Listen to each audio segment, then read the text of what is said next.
토트넘의 라이벌 아스날은 지난 시즌 마지막에 토트넘을 넘지 못하고 5위로 마무리하면서 수년째 챔피언스 리그에 출전하지 못하고 있습니다. 과거의 영광을 뒤로 한 채 좀처럼 4위 경쟁에서 살아남지 못하고 있습니다. 하지만 그렇게 아쉬워할 일이 아닙니다. 지난 시즌 아스날 공격수 중 사카만이 유일하게 11골로 20위권 안에 들게 되었습니다. 사카의 활약이 그래도 5위를 도운 격이라 볼 수 있습니다. 주포 오바메양의 부진과 이적으로 공격력은 더욱 침체기를 겪게 되었습니다. 거기다 어설픈 스트라이커 라카제트가 떠나면서 공격력은 더 저하될 위기가 되었죠. 하지만 아스날은 그래도 기대하고 있던 건 다음 시즌 공격수 영입이었습니다. 2, 3선은 안정적이라고 본 아르테타 감독은 공격력 극대화를 위해서 온 힘을 쏟게 되었습니다. 그 중에 브라질 3인방이 타겟이었는데 히샬리송은 챔스 가능성이 없는 아스날을 이미 거부했었고 똑똑하죠. 제주스와 하피냐가 타깃입니다. 그리고 드디어 아스날은 제주스를 영입했다는 속보가 뜨게 되었습니다. 영국 스카이 스포츠, 디 애슬레틱, 텔레그래프 등 제주스가 아스날로 이적한다. 개인 조건은 이미 합의가 완료됐으며 계약 기간은 2027년까지다. 이적료는 4,500만 파운드다고 유럽 축구 이적 시장 전문가인 로마노 기자의 말을 인용해서 일제히 속보를 전했습니다. 제주스는 어린 나이에 브라질 리그에서 득점왕을 거머쥔 뒤 2016년 과르디올라 감독이 직접 전화를 걸어서 맨시티로 이적하게 되었습니다. 6년 동안 맨시티 공격수로 활약하면서 지난 시즌 리그 8골 9도움을 기록하면서 아스날 기준에서는 꽤 좋은 공격수를 영입한 것은 틀림없습니다. 영국 매체 가디언에 따르면 제주스가 아스날행을 결정한 데에는 맨시티에서 함께했던 아르테타 감독의 존재가 컸다고 설명했고, 여기에 같은 브라질 출신인 에두 카스파르 기술 이사도 한몫했다고 알려졌습니다. 제주스는 과르디올라 감독에 이어서 이제 아르테타 감독을 믿고 이적을 했습니다. 그러고 보면 콘테 감독은 직접적으로 나서지 않은 모양입니다. 아스날은 비에이라부터 제주스까지 영입하면서 성공적인 영입이라고 자화자찬하고 있고, 이제 하피냐도 노리고 있는 중입니다. 아스날은 탑4 경쟁에 충분히 가능하다는 입장인 듯합니다. 그렇다면 토트넘 팬들이 가장 경계할 수밖에 없을 텐데 의외의 반응이 속출을 했습니다. 제주스?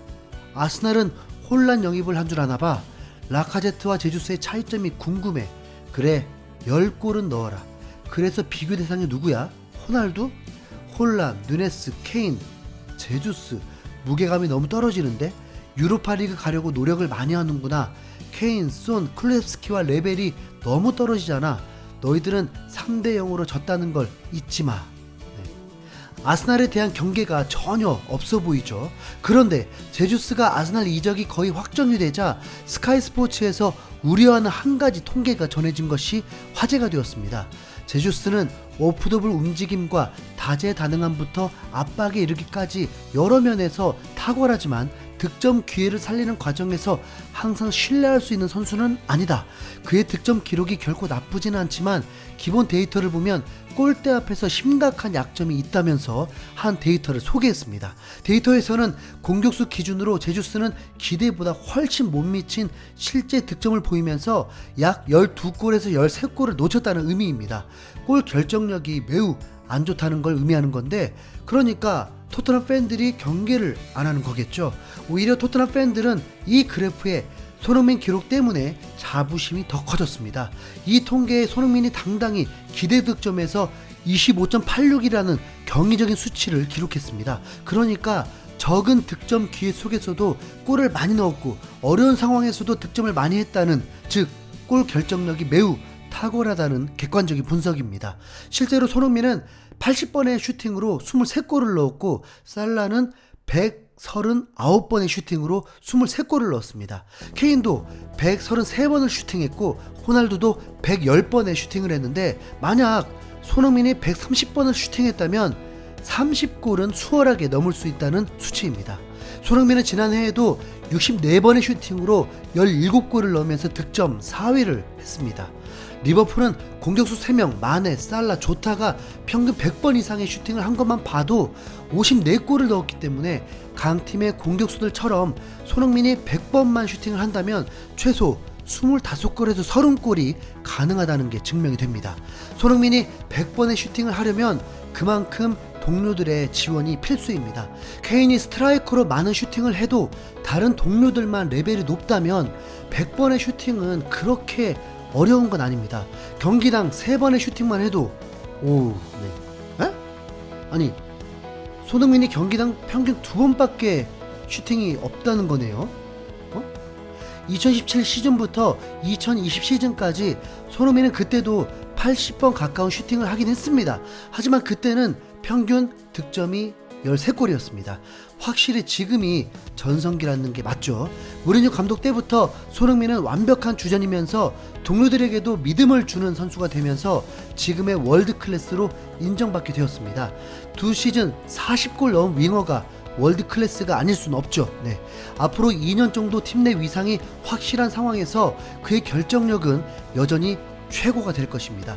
경기당 2번의 슈팅이 아니라 경기당 2.5에서 3번의 슈팅이 나온다면 득점왕 2연패 도전 충분히 가능할 상황입니다. 실제로 손흥민은 득점왕 후보 4위에 올랐습니다. 하지만 팬들은 손흥민의 득점왕보다 토트넘이 우승하는 걸 더 원하고 있습니다. 그렇다면 토트넘은 수비 강화뿐만이 아닌 공격력에서 더 강해져야 함은 당연합니다. 지난 시즌에도 토트넘은 4위에 올랐지만 득점은 69골로 경기당 2골이 되지 않았습니다. 물론 메뉴 아스날보다는 더 많이 넣었습니다. 토트넘의 전체 득점에 손흥민이 3분의 2를 넣은 것입니다. 케인도 17골을 넣었으니까 2명이 넣은 골로만 보면 60% 가까운 득점이었습니다. 워낙 강력한 공격수들이기 때문에 당연하게 볼 수도 있지만 상대팀은 오히려 이 두 선수만 막으면 된다는 전술을 구상할 수 있기 때문에 토트넘의 애를 먹을 수 있습니다. 손흥민과 케인의 득점은 최소한 유지가 되면서 더 많은 득점으로 약 20골 이상이 더 나와야만 토트넘이 우승권에 다다를 수 있습니다. 과거 2014 시즌 기성용이 스완지시티에서 수비형 미드필더임에도 8골을 넣은 것처럼 비수마의 공격 포인트가 매우 중요할 것입니다. 기존 토트넘 선수들에선 벤탄쿠르 제로, 스킵 제로, 호이베르 2골이 전부였습니다. 미드필더의 득점력이 매우 심각함을 알 수 있죠. 비수마가 부담을 가져줘야 합니다. 또한 클루셉스키가 지난 시즌 14경기에서 7골을 넣은 성공적인 시즌을 보냈듯이 풀타임으로 15골을 넣어준다면 토트넘의 득점력은 매우 높아집니다. 거기다 새로 영입될 공격수와 모우라까지 좀 기대되는데요. 단 앞서 언급했듯이 손흥민의 득점이 분산되는 것이 아니라 손흥민의 득점이 유지되면서도 더 많은 득점을 내야 한다는 것, 이것이 핵심입니다. 토트넘 팬들도 그렇기 때문에 새로 영입될 선수들에게 기대감이 매우 높습니다. 토트넘은 2016-2017 시즌 리그 준우승을 했을 때 리그에서 가장 많은 86골을 넣기도 했고 이는 토트넘 역사상 가장 많은 골이기도 합니다. 챔피언스리그 준우승 시절에도 리그에서 많은 골은 넣지 못했습니다. 우선 우승이라는 목표보다 토트넘 역대 한 시즌 리그 최다골부터 갈아치우는 걸로 해보죠. 콘테 감독이 첼시, 인터밀란 우승시켰을 때 85골, 89골을 넣었습니다. 손흥민 25골에 토트넘 90골. 파이팅! 이상 흰수염 고래였습니다.